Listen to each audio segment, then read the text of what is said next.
All right, happy to talk to my next guest on the Sports Card Shop guest line. He's the creator and proprietor of Sports Card Uncensored .com, but he's also a collector and a long time. He started blogging in that website in 2008. We're going to talk to him about his collection, that website, and all sorts of hobby stuff. So, welcome my next guest, Adam Gellman. Welcome.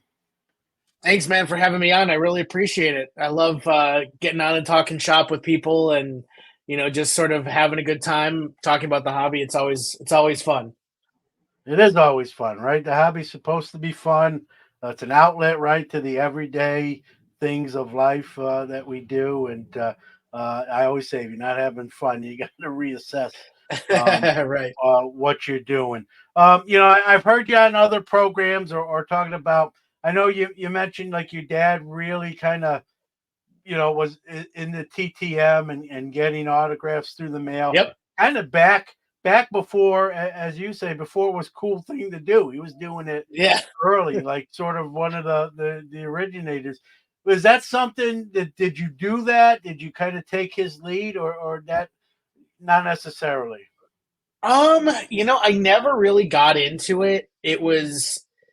It's kind of an interesting thing. Like, I mean, my dad was really into it and had like folders full of like these awesome like correspondences that he had with different people. And I just never like I felt like I graduated right into like the sort of the card space because it like when I was growing up collecting, I was, late 80s, early 90s was kind of like when I was, 8 and 9 years old and going to card shows with my parents, and that was always just the outlet for me. But in before the strike happened in 94 for baseball, like I was a huge baseball collector, loved the Twins and Kirby Puckett and everything. And then the strike happened, and I was just kind of like, this is stupid. And I just kind of left for a while. But like right when I went to college and came back, like it all sort of like bubbled back to the surface because I saw how things had changed with, hey, it's not just 4 sets a year anymore. It's kind of like this is now a year long thing for every sport, and there were autographs and stuff like that, which I really gravitated towards. So that was always my outlet. I never really did the whole like, hey, I want to write to everybody. I think that's really cool to people that do, because I've seen people with awesome stuff that have come back and they send out stuff that they've had signed by a million people, and it's really cool to see. But I just never got into it like that. Yeah, I get it. I get it. I did a little bit of that, Adam, in my late teens with my dad, who grew up in Evansfield, and the Brooklyn Right. Dodgers were originally from Brooklyn. So I have a lot. I have a Brooklyn Dodger autograph book on 3x5 index cards, Oh, that's cool. as my dad does. And we got letters and correspondence, and it was like you said, it was pretty cool. Some of them actually wrote letters saying, "Hey, thanks for remembering and over Exactly. here. I don't get too much mail anymore." Many of those gentlemen are no longer with us, but it was nice to have that moment and kind of make their day. Many of them said like that made Yeah, their day exactly. or their week, and that's cool. I know you mentioned it. You collected a lot of like the Minnesota superstars, your Kirby Hmm. Puckets, Adrian Petersons, and and Yep. and, and those of those. I'm not a Twins fan, but Kirby Puckett was probably one of my favorite non-Mets players, if you will. That's my team. Yeah. Um, Yeah. I think he's underrated to this day. I don't think he gets enough credit for the career he had. Um, I know you've gotten, you're heavy into wrestling, and you mentioned that you got rid of that, the other sports. You're heavy baseball, football. How did I guess my first question, why? I think you touched on it already in your previous answer, but why did you do that, and how difficult was that to do? Yeah, so like I was collecting a lot of like I had a massive Vikings collection. I was a huge Minnesota Vikings collector. Loved collecting all the new rookies. So like even up through like 2017 and 2018, like I was still buying a lot like of the different cards. I loved collecting Joe Mauer, who is a Minnesota Twins player, just went into the Hall of Fame. God, that was so cool.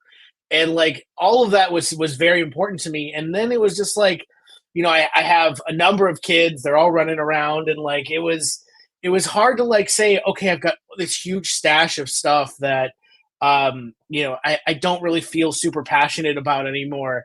And so, my son sort of came to me, and I've mentioned this on a couple of the other shows that I've done. Like, you see, he was watching it on YouTube, watching wrestling on YouTube. And I grew up, in Minnesota, which is a huge wrestling town. And like going back to like the days of, the AWA and, Vern Gagne and all these other old wrestlers that, really were part of this area and the history of Minnesota. And so I grew up watching wrestling with my dad and my grandpa and everything. And then just grew up through the Attitude Era with like Stone Cold Steve Austin and The Rock and everybody and The Undertaker. And so like I really came of age in like the perfect time frame. But I also like went to college, and my friends all loved it. We watched it in college too. Came home, and then kind of life happened, and I let go of those types of things every day because I was working on Monday nights and whatever. I didn't get to watch as much anymore. But my son, like WWE has a huge following on YouTube, and my son is young enough that he's really into that. He's 13, and my oldest, and so it was very cool for him to like come and say, "Hey, like let's watch WrestleMania," and that's really where we all got back into it. And it just sort of grew from there. And my collection for a long time, like I saw the way that it was going on social media and everything through my website. I was covering it a lot through that too. And it just wasn't fun anymore. Like I would rip, hugely expensive boxes of cards and get very little back, and only people in football that were worth anything were the quarterbacks. And if you collected somebody that wasn't like that, like your cards would go up and down and stuff. I just didn't like that anymore. Wrestling was cheap, it was fun. And so I got into it. My kids were into it and stuff. So that's kind of where it bloomed from there. And now I've got, again, a giant sort of collection. And it's really focused on sort of, and my site has shifted focus into like promoting this area of the hobby, which I think is super fun, and I love the people around it. So, it's just kind of reignited that passion for me. Real quick, just again on. So, how did you like just sell all your baseball and football cards like in one Yeah. lot? Did you kind of piece it out? How did you move on from it? I guess Yeah, I'm just curious. I did it at like the worst possible time too. So I sold everything in like 2019, which is like the year before everything blew up. So if you go onto like my Instagram page and scroll all the way down to the bottom, you'll see my graveyard of regret. But like, I had, all these Patrick Mahomes rookies and Tom Brady's and autographs, and I had, Mike Trout and all of these guys, and just hugely expensive cards. And I took them into a local shop because a lot of them were Twins and Vikings. So like taking them to a local shop here makes sense because they can actually move the inventory. And so they offered me one big price for it. And I just handed it over. And I kept like a few things, but even after a few years, like by 2021, I'd even sold like the pieces I held back because it's just like I just didn't care as much about that part of my collection as much anymore. And we all move on, like our tastes change. So I became a lot more enthusiastic about the other stuff I was picking up, and this was money that I could use to invest into that. So that's kind of what I did. Yeah, no doubt. It makes sense. I get it, right? I think anyone that's been in the hobby for any significant amount of time, Adam, has pivoted in Right. some form or fashion, right? I Yeah. don't think I started when I was 7 years old in 1979. What I do now was vastly different, obviously, Yep. then. But even in even in my 20s, what I do now is different than then. I think that's just par for the course, if you will. So you have like if I said you show me a baseball football card, you wouldn't be able to do it. Nope, I don't. I really don't have any left. I Yeah. actually wait. I do have like one random like Bowman card sitting on my desk because I must have opened a blaster at some point in the last for 2 years or whatever. But like, um, yeah, I watch breaks. Like I watch breaks. I follow along really closely, even though I don't own any of the cards anymore. Like I still pay attention to everything. I'm on Card Ladder constantly, and like just looking up values and seeing where things are going. I follow all the people that do all that stuff. Plus, a number of my friends who I've been able to associate with through wrestling cards own shops, and so they have their own sort of like, oh, this is going really well, or this isn't going really well. So I still follow along very, very closely and cover a lot of it because it's still interesting to me. Like the actual like coverage of the hobby is still very interesting to me, even if I'm not ready to spend money on the cards because it's not part of my PC anymore. Yeah, we're going to get to the website.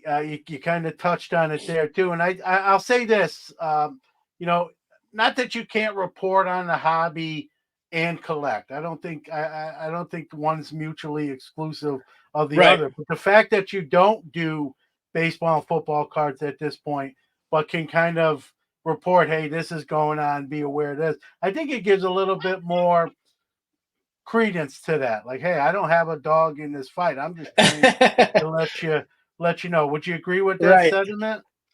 Um, I mean, it's an interesting question because like we've had so many people come into the space in the last 3 years looking to like bring coverage to the hobby, and some of them have been I say they've purchased credibility, right? Because they've come in with really high production values. Everything looks super clean and nice, and traditionally, like hobby news coverage was always kind of like the conversations you had at the card shop that was surrounded by boxes like this high and stuff like that.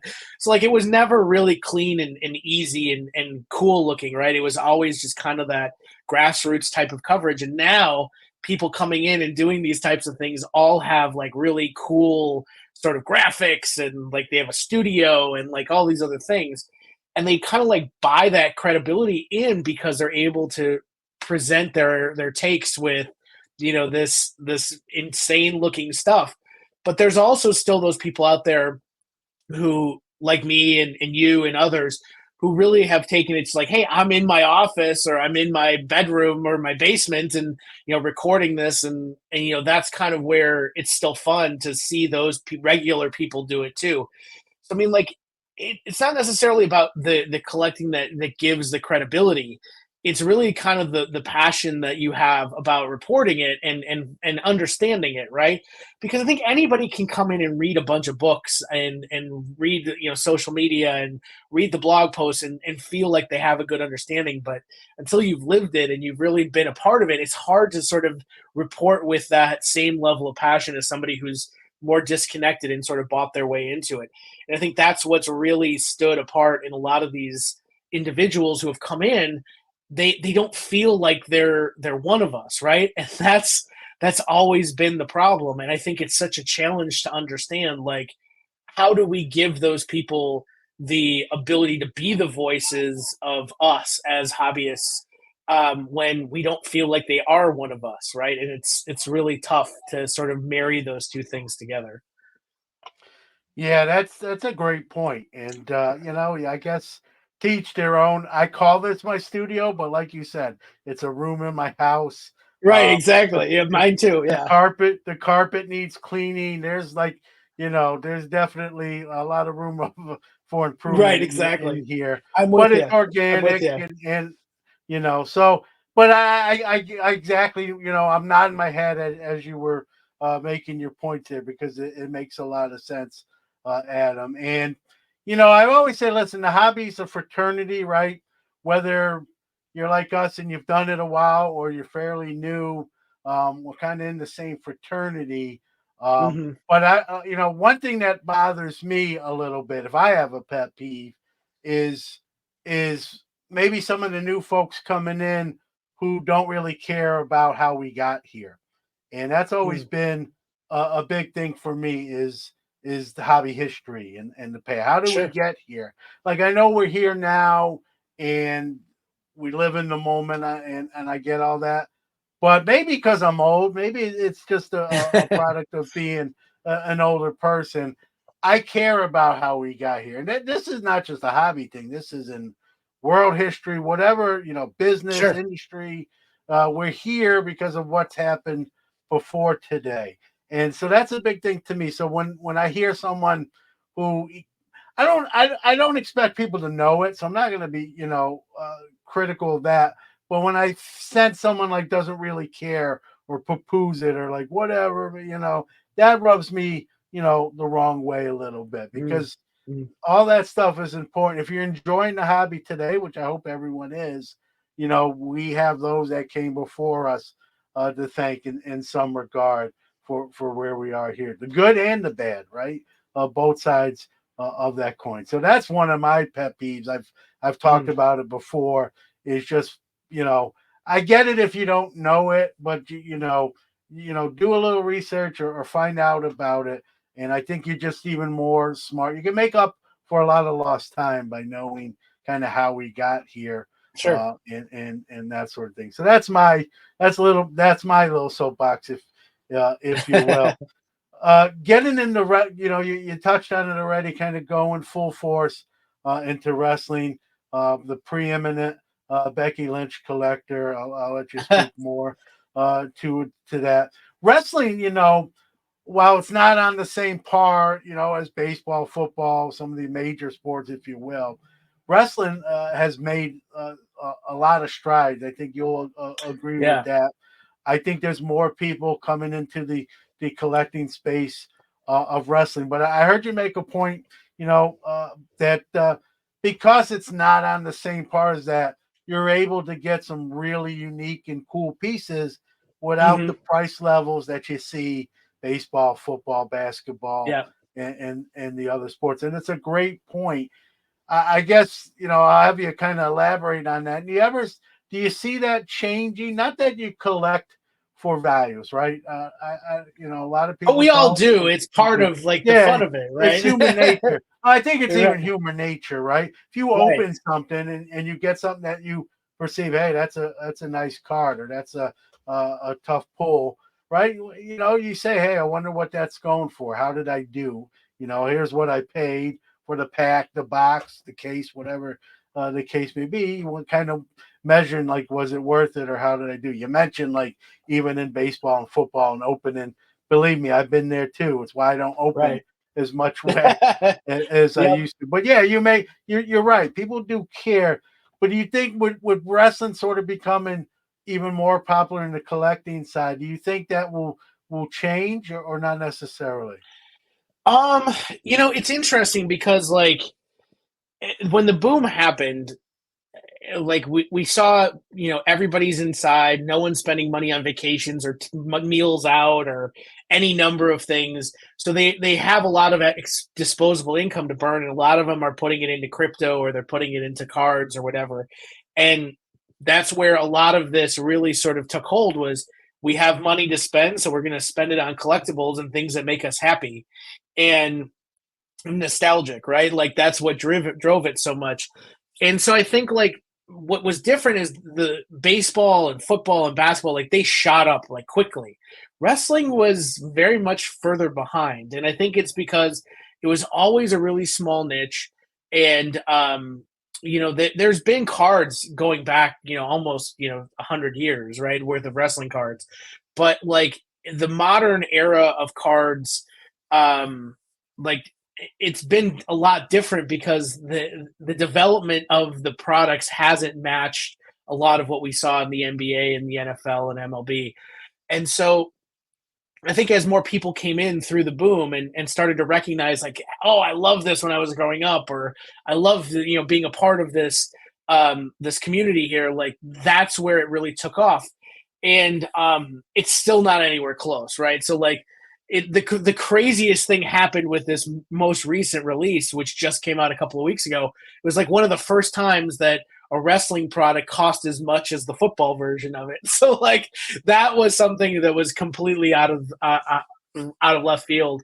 And like I think it was crazy to see like how much growth has really happened and how many people have really come in. And we were just talking about like, oh, I've collected since I was a little kid and blah blah blah blah. For wrestling, I haven't. I've only been in it since like 2017, 2018, whatever. And so there are a lot of people who did come before me and did, have big, sort of collections coming into this. But because I was coming from a sport where everything was expensive, now coming into wrestling and seeing nothing's expensive, like I went nuts. Like I was like, oh, this is easy. Like boom, boom, picking stuff up. So, it was easy for me to see like how much fun it would be when you don't have to spend the kind of money to get the collection centerpieces in wrestling that you do in the NFL and MLB. Like just to get like a collection piece is like $50 versus $500, right? So it's really cool to see how that's gone. But the people too are so different.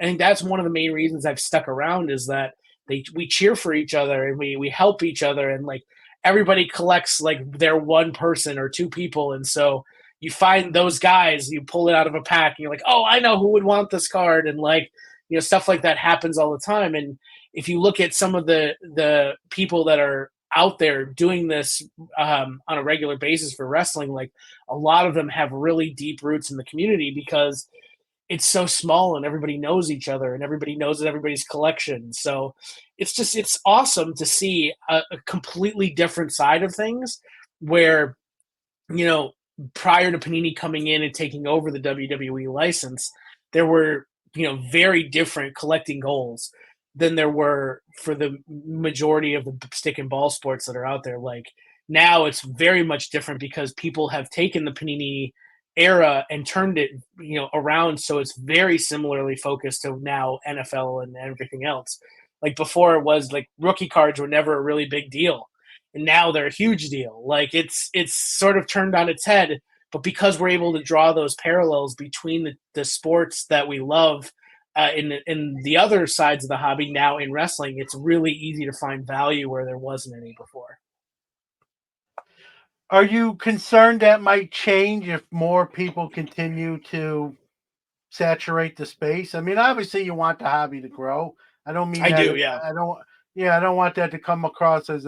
But are you worried that one of the things that comes along with that might be escalating prices, or, you mentioned a great point because the space is tight knit, and hey, I know a person that collects that. I just pulled it.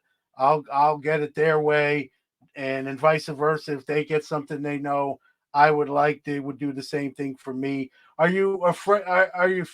I don't know, fearful. Are you concerned that maybe if the space gets too big, while that's a good thing, but there could be like that Loss landscape of could community. change? Yeah, I see what you mean. I've my entire social media presence for the last couple of years has just been about growing this space because there's two ways to look at this.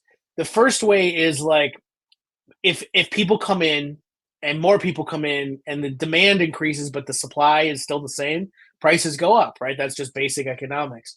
And no one wants to spend more money to get the stuff they want, but in the flip side of that, we all want the stuff we have to be more valuable because that's the whole point of prestige in a lot of these areas.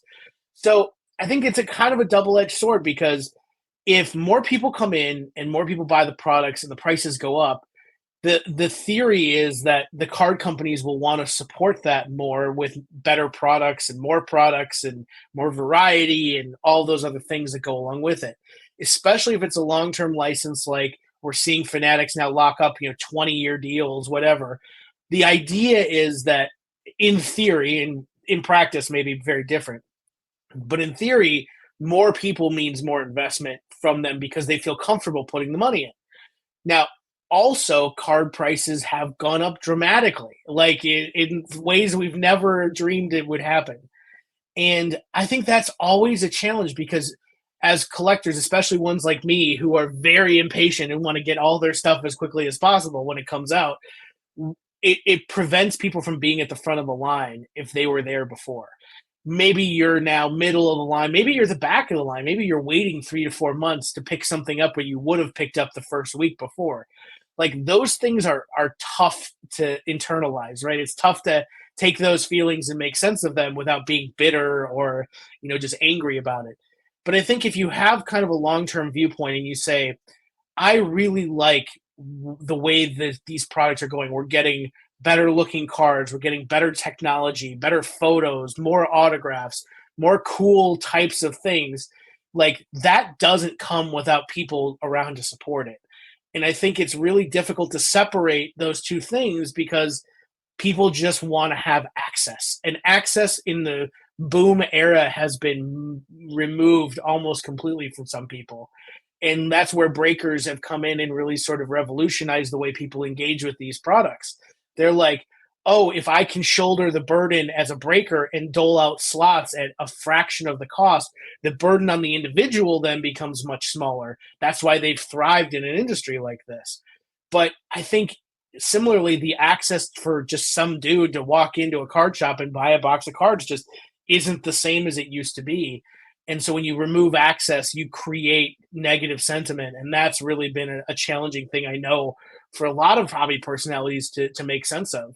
So if you can do a lot of those things and play this balancing game that we're all terrible at, but we all want to do in our content, like that is really the key here is like, how do you create balance in your collection and how do you create balance in your engagement so you understand, hey, the manufacturer has to do X, Y, and Z, the collector has to do X, Y, and Z, and the shop has to do X, Y, and Z. And if all of those things act harmoniously, then things tend to get better. If one of those things falters, then that leg of the stool gets kicked out. It's hard to see a growth pattern that's positive versus just one that's hyper focused on the wrong areas, right? Yeah, no doubt. I mean, like you said, so many. It's so fluid. We've seen the licensing itself, Adam, change hands Yeah. between manufacturers. Um, I guess I'll ask, as someone in the space that collects wrestling, kind of your thoughts on that. Are you cautiously optimistic with it? Did you would you rather see? You mentioned something that I wanted to touch on too. Some of these licensing deals, like you just pointed out, are 20 years. To me, Right. that is a long time. As someone who's been That's very married large. 25 years, I know I know when we take our vows, it's till death do us part. 25 years is a long time. 20 years is a long time. When I hear these announcements, especially with the Fanatics, the first shoe to drop with the Tops and baseball licensing, Mm-hmm. and I heard it was a 20-year deal. Like it was shocking to begin with, being a kid growing up in Brooklyn, New York, and Tops was the cat's meow. Now a Yeah. new company in the sense owns them. Like they're not going away. It's still at the 5 letters on the card, but it's not the original Tops, right? So that was Yeah. shocking And I have enough. to And then separate that too. It's hard to yeah, separate. and then you hear 20 years, and I'm like, why would anyone agree to a 20-year deal in business? Like especially when at the time, Fanatics was not, they were a successful company, but not in the card space of Right. things. And so you're giving someone who hasn't done it yet 20 years kind of carte blanche. That really kind of bothered me. I just think that's Yeah. too long. I know there's out clauses and wording and contracts, but to me, I'm like, do 5 or 10 years, but 20 years is too long. Kind of, I guess two pronged with the question. Kind of what I started Yeah. with, like your It's a thoughts on it's, changing hand and then 20 years. Go ahead. So yeah, I don't like exclusive licenses. I've never liked exclusive licenses, players, leagues, anything. Like I think it's so stupid, but I understand why it happens. And so I think licensing is changing hands is an inevitability, especially in an industry that's so profitable at the moment. Even with a downturn over the last year, now back sort of bouncing back, like it's still been a very profitable industry. So it's not shocking that the battlegrounds have happened over the licenses. But I don't like them. I don't like that that's the case. It shouldn't be the case. Like I don't understand why people feel like there isn't enough room for multiple licenses to exist. And because there always has been prior to like 2007 and 2006, like that's really where all of this came to be. But it came to be because the card companies were, little and they like the leagues just didn't want to deal with them. They're like, okay, if we can sign this exclusive deal, I don't have to deal with three different card companies. I can just deal with one and just get it out of there, right? Like it was very much an informational sort of venture because you're just like, I just don't want to deal with this. Like I want as few people that I have to appease as possible. So I don't like that. I don't like exclusive licenses, but I understand from a card company perspective, especially now, why it's so vital to the success of their business. Now, you ask why is there a 20-year deal? And why was Fanatics given this sort of carte blanche approach to be able to just go in and go forth and multiply, right? And the reason is because the leagues all have equity in Fanatics. So like if you think about this from a business relationship standpoint, MLB and NFL and NBA all own part of the Fanatics business and they want it to be successful. So I believe if I'm thinking about this correctly, Michael Rubin probably went in there and said, like, I may not have the infrastructure built, but I do have a retail sort of infrastructure built. I have a distribution infrastructure built. The only thing I need is the cards themselves, and I can buy somebody to do that for me, which they did. So I don't think that that was ever really a concern for the leagues because the leagues are just like, yeah, like we do our, all of our licensing through you for clothing and whatever. Like, sure, why not do cards too? And they own part of the business, so Fanatics' success is equally the success of the leagues. That's why they've done this for such a long period of time. Now, Panini and Upper Deck are probably thinking, well, this feels monopolistic, and we don't want that to be the case, and they've sued over it. But I just don't see a future where it's not exclusive anymore. And that's really unfortunate for everybody but the manufacturer. Now, they will try and come and say, oh, it'll allow us to invest in all those things I was talking about in my previous answer. But in reality, like competition historically breeds innovation. And like it really is a key element to driving a really big growth period in any industry where these things have been around as long as cards have. Like cards have been around since before World War One and even into the 1800s. Like that's a huge length of time that a product has been available to the public. So I think there needs to be a constant innovation, especially with the growth in technology to support it. Now, from a wrestling perspective, like like I am really indifferent to who makes the cards as long as they get made because Topps does a good job, Panini does a good job. Like they both have really good products. Like I think there's very little in between in those gray areas that really exist that tell me one company won't do better than the other. Like I think it would be great if they both could. It'd be great if three companies could, but I just don't see that happening. And I really feel like when they say 10x the hobby, that's always kind of the meme that's going around. Like, I don't think that's going to happen. Like, it would take another, sort of shocking event for that to really be the case. But, I think Fanatics will probably do a good job, but they haven't really done a good job in other areas of their business, right? They have constant issues with their clothing and other licensed products. Like, I am not a fan of their company overall when it comes to that side of it. I love the Topps company. I think the people at Topps do a great job, but I think they're being under a corporate banner makes it a difficult transition. And you like you said, like it's still the same 5 letters on the front of the card, but it's not. Like they're approaching it in a very different way. And so I think that's where a lot of collectors are going to see major changes happen, especially as 2026 rolls around and Fanatics starts to cover everything. Like you are going to have wholesale changes that we haven't even begun to think of yet. They own so many different pieces of everything that it's hard not to imagine everything changing. Yeah, no doubt. Great points. What you said, I probably agree with 99, if not 100%. Adam, it's I get it. We've seen the end of like multiple companies producing one sport. Although I'd love to see it. I agree with what you said when you said when we've seen that. I think it brings out the competition value of each company competing against each other. Like, hey, we can make a better product than company B, and here's Right. how we're doing it. It creates innovation, as you said. The sad part is I don't think we'll really see that again, at least with the probably the major sports. But you make another great point. The reason why, right? It's Mm-hmm. financial. Now you have the leagues eating at the same table as the manufacturers. Never Right. happened before. It always felt like, you know, tops, and maybe this is kind of a harsh way of saying it, was like the parent and the sport was sort of the kid, and now it's they're at the same, they're at the, they're not at the kids table anymore. The sports themselves, they have an Right. equity stake, as you said. Their hands in the pie as well, which allows fanatics to say, if we're going to do this and let you get a good portion of that pie, this deal has to be long term. We have to feel like Exactly. you're in it with us for the long haul too.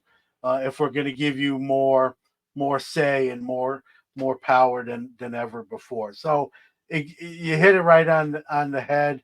But again, I'd love to see multiple companies make Me too. these cards, because I think number one, it gives us choices, right, as consumers, and that's all. Choices are a good thing, right? And And there's enough you of us know, now that we can support those yep, choices, right? yep, and it brings out the competition. Like, hey, remember when company A did this last year? We got to kind of up the ante. Uh, another question for you too, Adam, in the wrestling space. And, I know you mentioned with Top slash Fanatics and Panini doing a pretty good job in the wrestling space. Well, when they've produced cards, um, what is there, if kind of an open letter, and people do listen to the show, and from Mm-hmm. some of these companies, if you could have their ear, what would you tell them as a wrestling collector? Like, hey, you Mm. need to do this better, or hey, you're doing it not too bad, but I want to see more of this, or you're not doing enough in this department.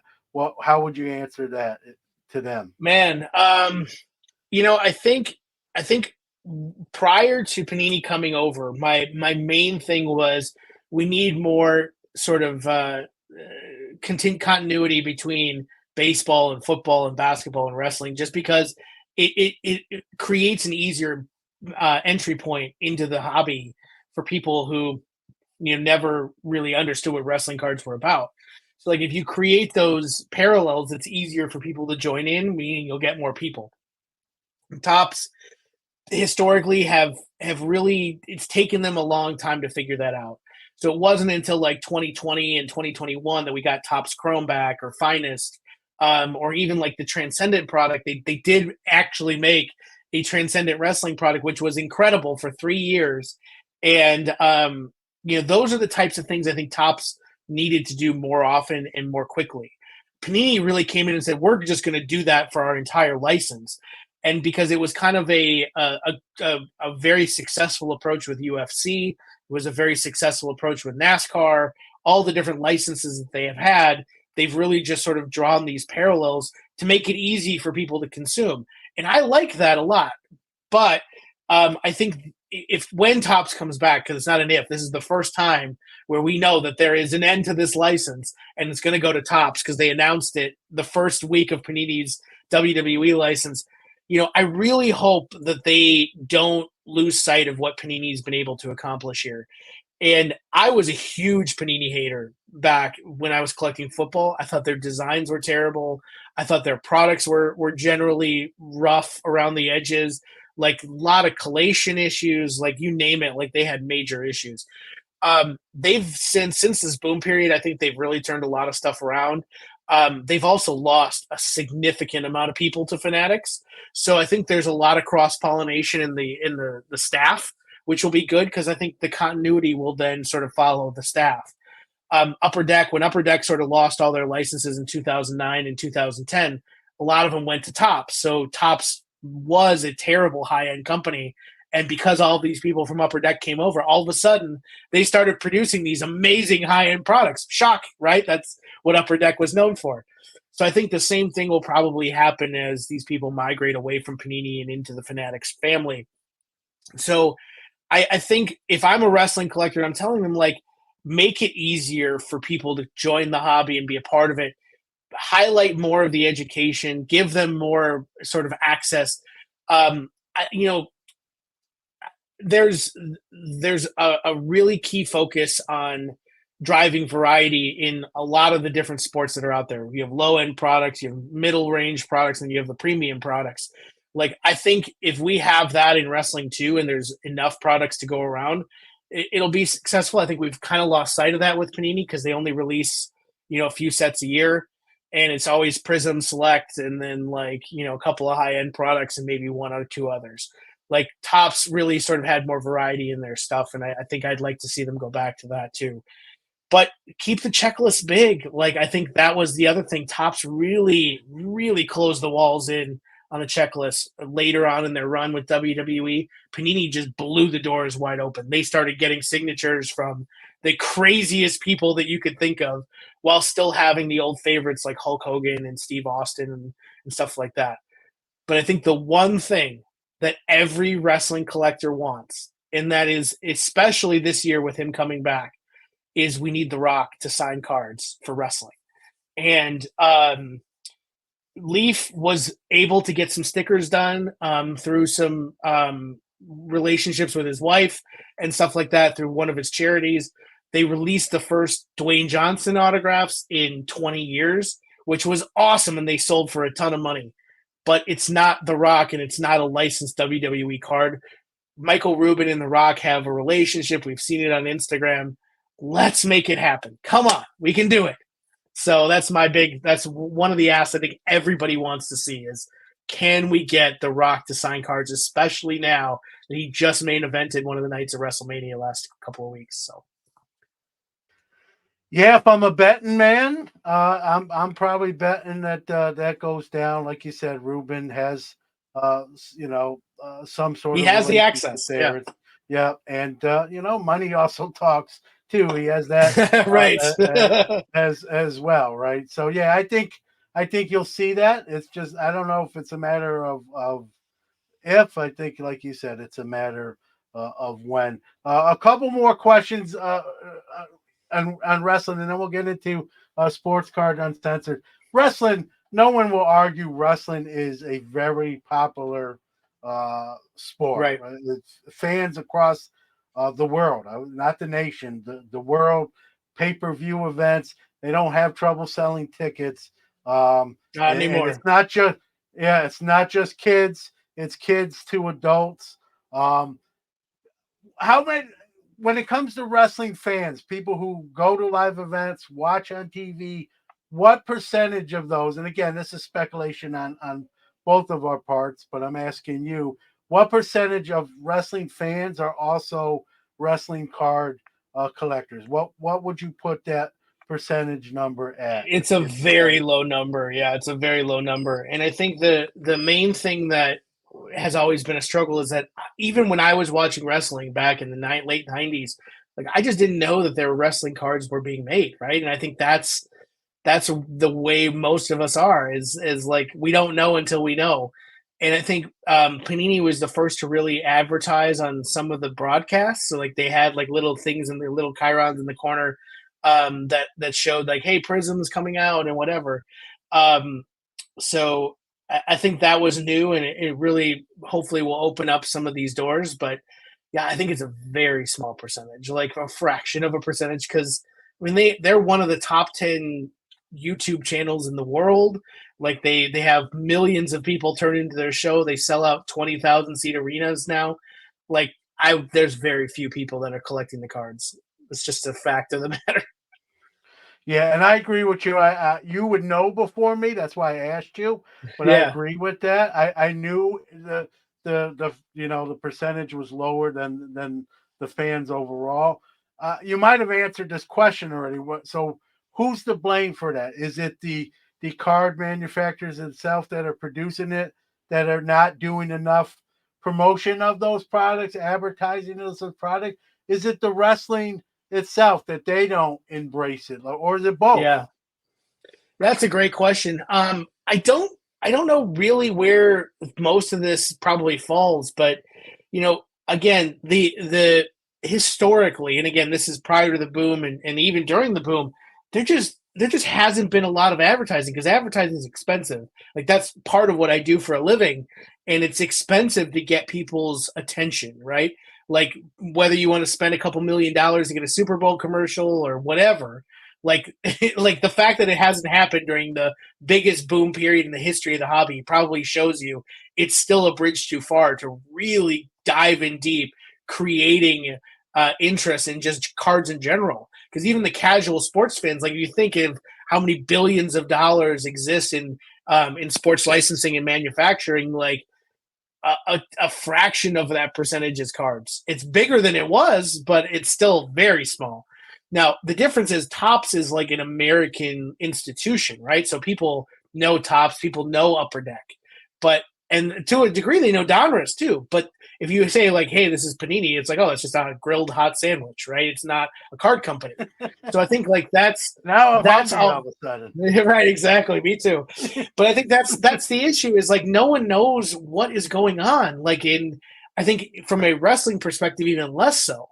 Um, but I because there's just not a lot of advertising. It's all word of mouth and it's all sort of like natural growth through social media.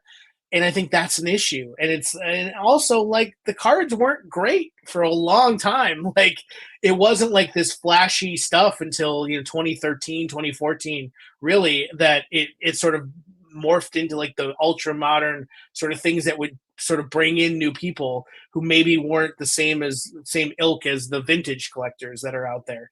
So I think there's a lot of blame to be going around, but it's growing. It's on its way up, but I think there's a million miles left to go. Excuse me. So I think like we've got a long, long ways before we're starting to see the type of market penetration that we probably should be seeing, given the licensing capabilities of like the action figures and the T-shirts and you name it. Right? Like wrestling action figures, a huge industry.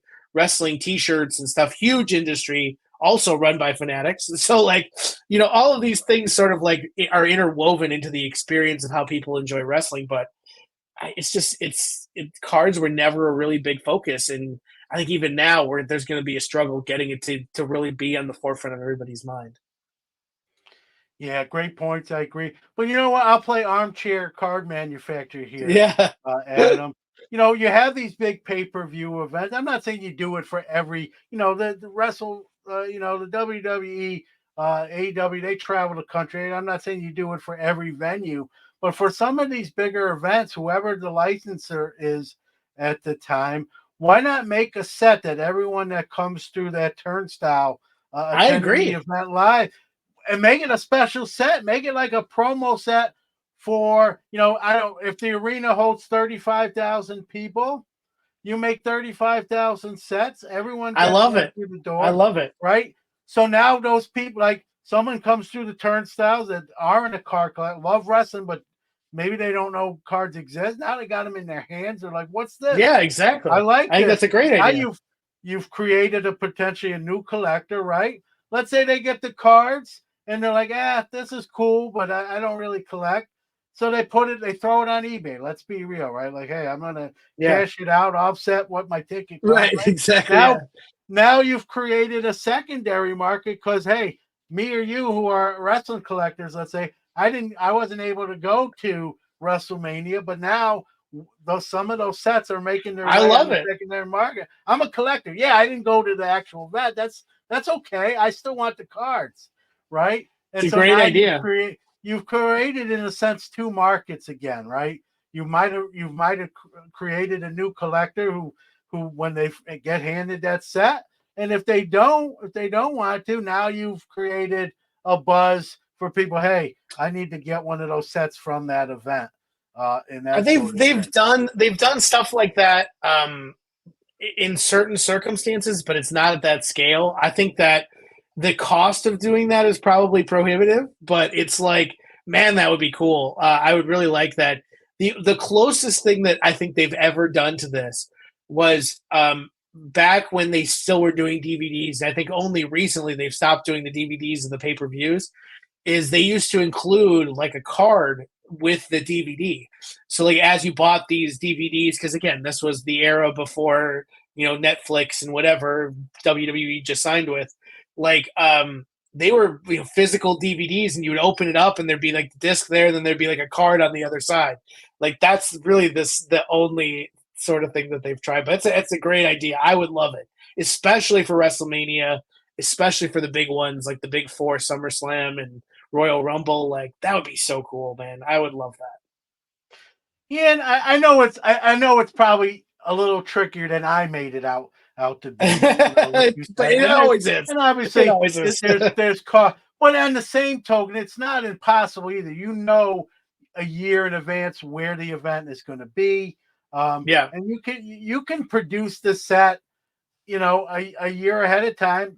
Shrink wrap them. You know how many seats the venue holds. You produce that amount of sets, and everyone that attends I love it. It's a event great idea. gets the set. I think it's the answer somewhere between what I said and actuality. I know it's not as easy as I made it sound, but I That's don't a think cool it's idea. impossible. And if you're going to have the licensing, right, you want people to know about your product. What better? Exactly. You have a captive audience that, hey, you're getting a set. You get a set, right? It create maybe even in the building itself, right? Like, hey, you don't like your set, I'll take it. My son at home, who I couldn't get exactly. him here. There's just so we'll give many it to somebody. tentacles. We'll give it to somebody. Yeah. The only thing, I mean, recently this year was the first time that Fanatics put on like a convention that went alongside WrestleMania. So this actually could happen, I think, come in the future when they're making the cards too. They had this big, huge convention that went along called WWE World, and they had people like come and sign stuff and be on the stage. And then they announced the Fanatics Fest that was happening, and they have wrestling content as part of the Fanatics Fest that's happening in New York in the summer. So I mean, like, I think there are ways of doing stuff like that. So yeah, I think that would be really cool. Yeah, and I'm gonna put a random autograph in some of these like Yes, shrink wrap sets, right? So agreed. the parallels, right? They exist already. Just get maybe someone opens the cards, right? They open their set at the venue. Maybe they're not card collectors, but they pull an autograph card. That'd be cool. All of a sudden, they're like, "Holy crap! I didn't even know I could get an autograph of these wrestlers."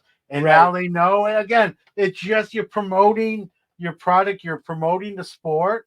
And again, with these athletes having an equity stake, they should be willing to do their part as well. So sign, 20 cards for the event. Love it. It's not, chances are they're signing more than that as they come out or they go somewhere to dinner or before or after the show. They're signing it most likely. I mean, I'm sure there's some that just refuse, but generally most are decent human beings, right? I know I make it sound simple, but I don't think it's super difficult either. It's somewhere in between. All right, enough with wrestling. Let's talk about sports card uncensored. Kind of, it's your baby. I'll let you kind of, I kind of in my intro I talked about it. Very informative. You kind of make people aware what's going on. It's not just wrestling. It's all facets of the hobby. Kind of where it came from, why you started it, and how it's progressed through the years. Yeah. I mean, I started it because I just saw a gap in coverage. I mean, it was 2007, 2008, and the only real sort of hobby news source was Beckett, right? And they were always kind of rainbows and unicorns, and I didn't like that because cards had a seedy underbelly that very few people wanted to talk about, fake autographs and you name it. And I wanted to expose a lot of that and just be different. And at the time, I'm an English major from college, so I love to write creatively and whatever. And there were a few blogs that were going there. Some of them are still going today, and it was a very small new area of coverage, which was social media. And like obviously now it's a staple of our lives, but at the time it wasn't. And so I wanted to change the narrative because it was stuffy, it was suffocating. I thought before, and you needed to have people that were willing to call out the stuff that wasn't good as well as the stuff that was. And, even today, I mean, you still have people on YouTube and Instagram like, oh, be positive, always be positive. Like, negativity really has a place in a lot of things that people don't seem to understand, especially if you are looking at it from a constructive manner and trying to help call out things that need to be repaired and giving solutions and understandings of like how it could be repaired. I think is a key element of like learning and feedback, right? If you're only just sitting in an echo chamber and everybody's just yelling at each other how great things are, nothing ever gets improved, especially the stuff that's wrong. So I just saw an opportunity back then to like call out a lot of this stuff. And through the 15 or so years that my blog has been around, like um I've developed relationships with just about every manufacturer. I talk to them regularly, the Panini guys, the Tops guys. Like, I when I go to the things like the NSCC or whatever, like it's easy. It's like, oh hey, how are you? It's been a while. Like we still catch up because I wish I had enough time in my life to spend and do the 2 to 3 posts a day I used to do. Because back then it was like I was fresh out of college and like my job wasn't demanding. I had no kids. Like now I have all of those things, and it's just taken a complete focus away from creating content as much as I still try to do it. So I mean, yeah, it's been a challenge to keep up with it for sure, because there's just so much news flying around. Especially now that there's actually an audience for all this content. Like again, much like selling my cards in 2019, I was doing this way too early because if I had come in and done what I did, now I'm who knows where my stuff would be right now. It's just I'm always a little bit too early to the game, and I think it's fun though for me still to do the coverage and do the content. Like that's always been something that my wife makes fun of me for it. Like, oh, you got to go make another video or go write another article, but it's something that I think it's still fun for me to do and have an outlet for my writing. So yeah, it's been a wild ride for sure, and I've created some lifelong relationships as a result of it, like just friends and stuff around the hobby that I still talk to every day. So it's cool. That's a really fun experience. You said you were too early. I'll correct you. I think you were ahead of your time rather Thank than too early. you. But We'll go with but you that. make We'll a go with that. you make and I generally, Adam, you make a good point too. I want to piggyback off of. I generally try to be positive and sort of highlight some of the good things in the hobby. But on this very show, and people who listen to the show will tell you, I will talk about some of the not so glorious things that are going on. Right. I think you have to, right? It can't Right. always be roses and daisies and sweet, classical music. It's nice when those things are occurring, but that doesn't tell the whole story, right? Right. If someone doesn't want that, they don't, they can fast forward it or not listen necessarily to that episode or watch that video if that's the case, right? We have choices. We can sort of avoid that. But and what I love about the site is it's more of a from an informative thing. You're not, like you said, you formed relationships with some of these people, but you're calling it like you see it, and you're not. It's not always negative. You'll say like, "Hey, I love this. You did it on this during this conversation. Hey, they're doing a pretty good job." So I think if you're sincere, and I think that's what you said too, and if it's coming from a sincere, I'm just kind of this is how I see it. This is my opinion, rather than hey, I got $100 and so now I have to say this. Yeah. I think people appreciate that more. I know I do, and I think most people Thank you. do. And I think that's where Sports Card Uncensored is, and people know like, hey, Adam's gonna, like I said, call it a cliche, but call it like he sees it. Gives me his honest assessment of things. You got your scam school section where you make people aware of some things to be on the lookout for, pratfalls. Right. And that's education though. Whether someone wants to learn it or not, that's on them. But that Right. that resource is there for them, and we've seen other people do it as well. I try to do that at least on the audio side of Right. things. Exactly. You can't. I don't think you can have too much of that, right? It's not being a what someone said. Well, who anoints so and so, or I've been and someone said Right. that to me, a watchdog. We're all watchdogs. No one is the only That's watchdog. a Or very here's touchy subject. Yeah, it's a very yeah, touchy it is. subject. It is. But hey, here's the 10 watchdogs. I think we all are watchdogs in the sense that if we love the hobby, we're passionate about it, we care about our fellow collectors, let's just help each other out. We're no one's necessary.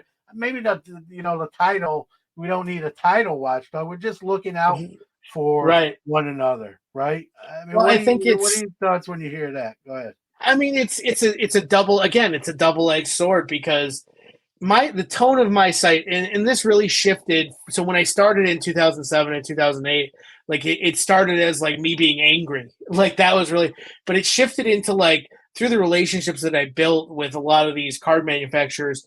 I try to take the approach of the why, not just the how.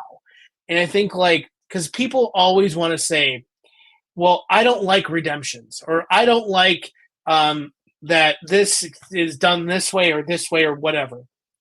I've been fortunate enough to understand through my conversations with the manufacturers themselves why something is the way that it is.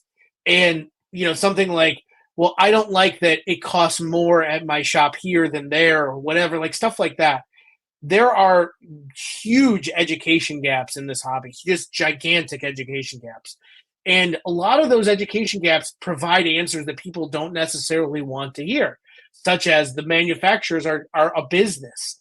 And like I hear people saying like, oh, this is a cash grab. Oh, this is why are they just doing this because they want to make money? Well, yes, they're a business. And their goal is to make as much money as possible, not to make friends.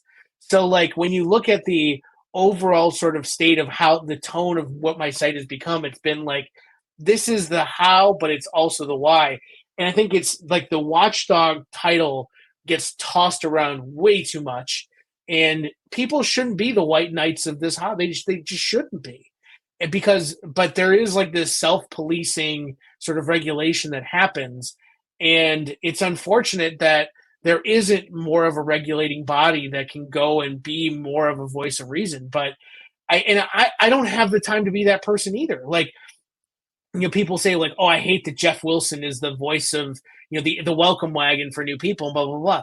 Well, that's his job. Like I don't like Jeff Wilson. I don't like what he stands for. I don't like how he does do whatever. Don't get me wrong. But that's what he's built himself up to be. He's built his business around that. His personal livelihood depends on all of these things being true. Me, not the case. The cards are my hobby and it's fun for me. I don't make money on cards to support my family. I work for a living. So like this is something that is completely a different tone for me. I don't have to be the welcome wagon. I can take the risks much more differently than somebody who depends on this as a shop or a dealer or whatever that can't approach it the same way. So being that informative sort of individual that I've been for 15 years now, less so now than then, that's always the tone that I've had.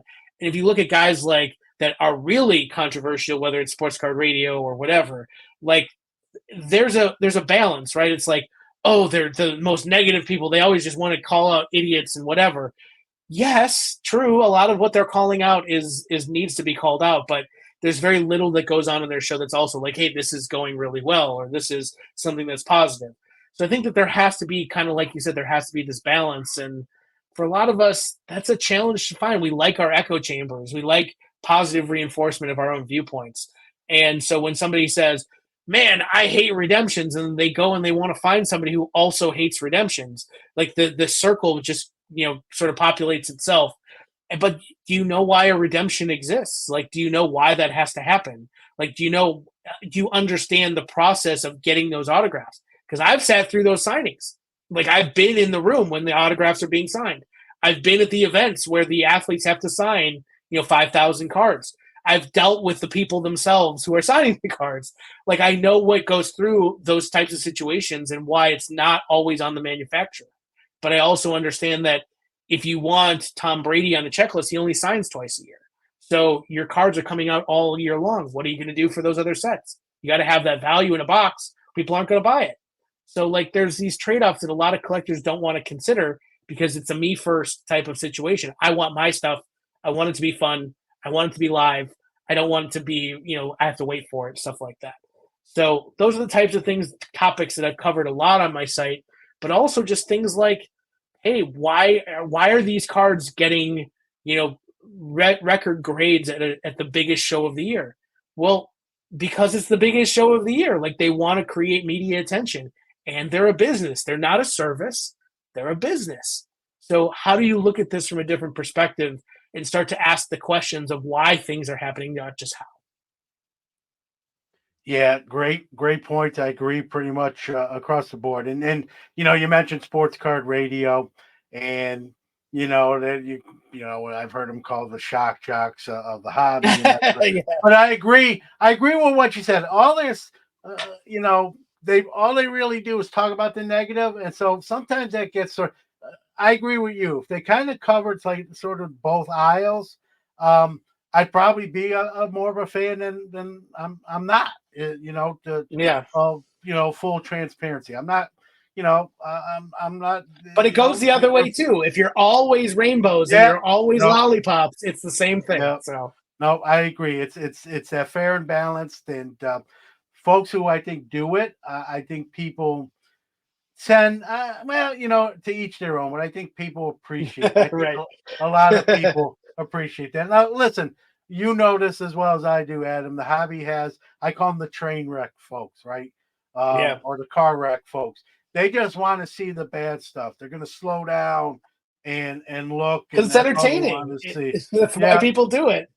that's why the news is mostly bad stories, and we're Exactly. 75% negative, and then 25, and the positive ones are usually at the end. They sort of end Yes, on it's the the fluff positive. story to close the news, Yeah. make you feel good. So yeah, no, I agree. I agree with you, and it's again, you can consume what content you want, avoid what content you don't. But I personally, like you said, I sort of respect those who kind of cover both sides of the story. And a great point by you too, the why, right? You mentioned redemptions. No one loves them, or very few people do, but they're a necessary evil because if you want certain athletes' autographs, that's the only way Exactly. you're going to get them. So if you Yeah. want to fully get rid of, if you want to like ban redemptions from the face of the earth, it's possible, but you're going to ban certain athletes. You'll never get pull them out Exactly. of Or a you'll get pack. one of them a year and say it's just not Yeah, a feasible situation. Yeah. yeah. So that's a great point by you. Like, and I've said that that we don't have to like them, but in some cases, if you want a certain athlete or celebrity, um, they're gonna be part of the landscape. Well, you don't have to like it, but that's just the Right. way it's gonna be and the way it's got to be. So that's the why, right? That's but Mhm. sometimes no one wants to talk about the why. They just want to say Right. redemption suck or panini this Exactly. It's easy. and fanatics. Yeah, it's easy. It's the low hanging fruit, as they say. Well, Adam, man, this was a lot of fun. Picking your brain, learning a little bit more about the wrestling space, and that sort of thing. As I always do, I give the guests sort of that final say. Where people can find Sports Card Uncensored, any social media you want to share. Take your time, get that stuff out there. Yeah, thank you for having me on. It's like I said, it's always fun to hop on and talk shop. I love it. You can Yep. follow me on Twitter. I'm never going to call it X, so it's just going to be Twitter. At SC Uncensored. Yeah, you can at SC Uncensored on Twitter. On Instagram, it's at WWE Gellman if you want to see the exploits of my collection and see my graveyard of regret. So that's on Instagram. But yeah, you can follow me there, or you can visit my site, www.sportscardsuncensored.com. And then we do YouTube videos on wrestling trading cards, which is channel on YouTube. You can search for it there. A lot of huge amounts of content from so many different people. Great resource for people if you're new into wrestling cards. So stop on by there. But yeah, it's been great. Thanks for having me on. Well, thank you, Adam. Like I said, I learned some things. It's when you don't know about a particular space, it's still important to learn. What's going on in that. You filled in a lot of blanks and did it in an Happy to do it. interesting fashion. I appreciate it. We'll have you back if you come back down the line. But continued Absolutely. success. Keep doing what you're doing. Thanks again. Thank you.